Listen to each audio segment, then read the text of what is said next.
হযরত ওসমান রাদিয়াল্লাহু তাআলা আনহু হস্তি বাহিনীর ঘটনার ৬ বৎসর পর জন্মগ্রহণ করেন।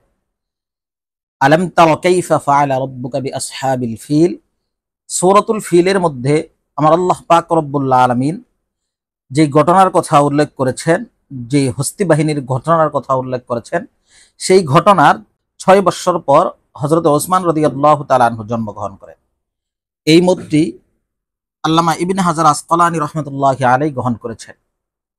হযরত ওসমান রাদিয়াল্লাহু তাআলা আনহু এর নাম ও বংশধারা: উসমান বিন আফফান বিন আবুল আস বিন উমাইয়া বিন আব্দে শামস বিন আব্দে মানাফ। হুজুর সাল্লাল্লাহু আলাইহি ওয়াসাল্লামের সম্মানিত পূর্বপুরুষ আব্দে মানাফ পর্যন্ত গিয়ে হযরত ওসমান রাদিয়াল্লাহু তাআলা আনহু এর বংশধারা মিলে যায়। আল্লামা আসবাহানী রাহমাতুল্লাহি আলাইহি এই মতটি উল্লেখ করেছেন। হযরত ওসমান রাদিয়াল্লাহু তাআলা আনহু এর দুটি কুনিয়া ছিল, একটি হচ্ছে আবু আব্দুল্লাহ, আরেকটি হলো আবু আমের। ঐতিহাসিকগণ বলেছেন যে তিনি আবু আমের নামে অধিক প্রসিদ্ধ ছিলেন। হযরত ওসমান রাদিয়াল্লাহু তাআলা আনহু এর উপাধি হযরত ওসমান রাদিয়াল্লাহু তাআলা আনহু এর উপাধি ছিল জিন্নুরাইন, কারণ তিনি রাসূলুল্লাহ সাল্লাল্লাহু আলাইহি ওয়াসাল্লামের দুজন মেয়েকে বিবাহ করেছিলেন।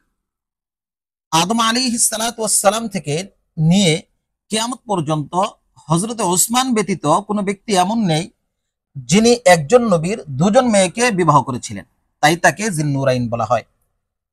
হযরত ওসমান রাদিয়াল্লাহু তাআলা আনহু খুব সুন্দর চেহারার অধিকারী ছিলেন।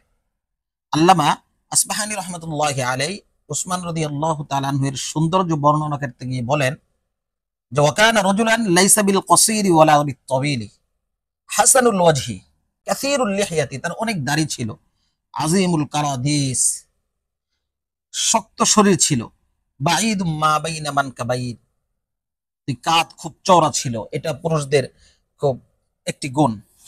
আল্লাহ নবী সাল্লাল্লাহু আলাইহি ওয়াসাল্লাম বলেছেন যে হযরত ওসমান দেখতে ইব্রাহিম আলাইহিস সালাতু ওয়াস সালামের মতো।